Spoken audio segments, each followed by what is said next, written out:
Hello dear students, welcome back once again to Science Wise. So very sorry for the part 2 video. For some technical issue, I was unable to complete the characteristics 7. So in this video, I'll cover all the characteristics. Okay, so we have ended the part 2 video somewhere on this point, right? यहाँ पे कहीं पे हमने part 2 का जो video था उसको हमको एंड करना पड़ा था किसी टेक्निकल इशू की वजह से. So I will continue it from this. ठीक है, सो वेलकम वंस अगेन बेटा. Here we are studying about chapter 7, that is living and non-living of class 6. So I'll continue from this where we have left in the part 2 video. So this is the part 3 video. ठीक है, ये आपका कौन सा video हो गया? Part 3 of chapter 7, that is living and non-living. Birds sit on their egg to keep them warm. The bird come out of the egg after some days. This process is called hatching. ये भी एक question है, what is hatching? तो आप लिख सकते हैं the birds sit on their egg to keep them warm. Baby birds come out of the egg after some days. This process is called hatching. Living thing reproduce to propagate. Propagate का मतलब होता है producing young ones by parent employing by a natural process. ठीक है, their own kind, otherwise there would be no animal or plant left on the earth. Reproduction important इसलिए भी है बेटा कि अगर सोचो आपकी रिप्रोडक्शन होगा ही नहीं तो फिर हमारा तो अस्तित्व ही खत्म हो जाएगा ना. वहां पे ना कोई प्लांट होंगे ना एनिमल होंगे, इसलिए रिप्रोडक्शन बहुत ही इंपॉर्टेंट है. अब हम बात करते हैं 8th कैरेक्टरिस्टिक की. तो जो आपकी 8th कैरेक्टरिस्टिक है वो क्या है? Living thing have a life span. Living thing जो है उनका क्या होता है? लाइफ स्पैन होता है. लाइफ स्पैन का क्या मतलब होता है बेटा? कि जितने समय में एक जो ऑर्गेनिज्म है, एक पर्टिकुलर ऑर्गेनिज्म है, वो कितने समय से कितने समय तक जीवित रहा. From birth to the death का जो टाइम पीरियड होता है उसको हम बोलते हैं लाइफ स्पैन. ठीक है, या हम बात करें कि अगर ऑर्गेनिज्म जीवित है उस समय की तो वो उसका लाइफ स्पैन है. The living organism are born, they live for certain time and then they die. This is known as life cycle. The time for which an organism live is called its life span. Different organism have different life spans. ठीक है, अब ये एक table दिया हुआ है, उसमें हम पढ़ेंगे कि जो डिफरेंट ऑर्गेनिज्म है उनके लाइफ स्पैन के बारे में, है ना. तो हम आ गए हैं टेबल पर. तो इस टेबल में दिया है life span of different organism. Elephant कितने साल तक जीवित रहता है, कितने टाइम तक उसका एवरेज लाइफ स्पैन माना जाता है? 70 to 90 years. ठीक है. हॉर्स कितने साल तक रहता है? 25 से 30 साल, 25 to 30 years. टॉर्टोइज जो है बहुत लंबा जीता है, 120 to 150 years.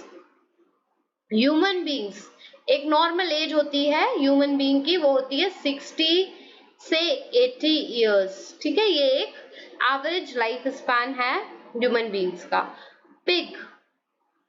पिग होता है, पिग 8 to 9 years तक जीवित रह सकता है.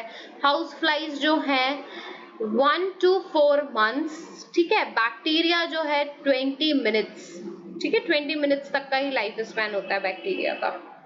क्लियर. अब इसके बाद हम आ जाते हैं सेट. करेक्ट दिया हुआ है तो सबसे पहले हम सही से बोलना सीखेंगे. पीरियोडिकली, क्या बोलेंगे? पीरियोडिकली. फिर से बोलिए, पीरियोडिकली.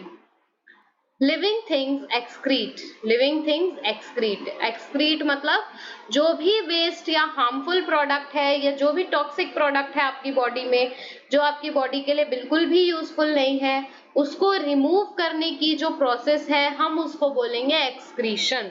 यहाँ देख लीजिए, the process of removing various harmful waste material from the body is known as excretion.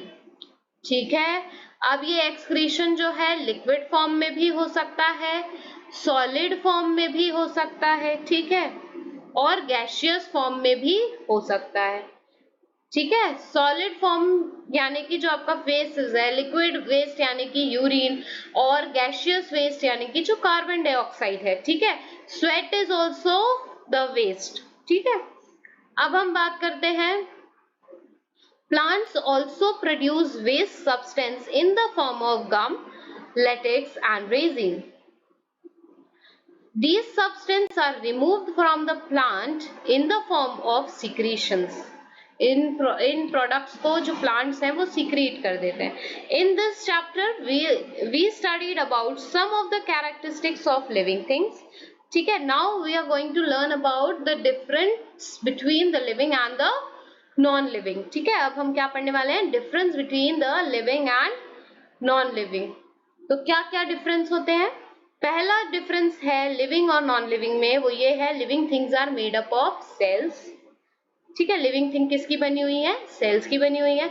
Non living things जो है वो सेल्स की नहीं बनी है। ठीक है, non living things are not made up of cells. एक सेल से बनी है, दूसरी सेल से नहीं बनी हुई है।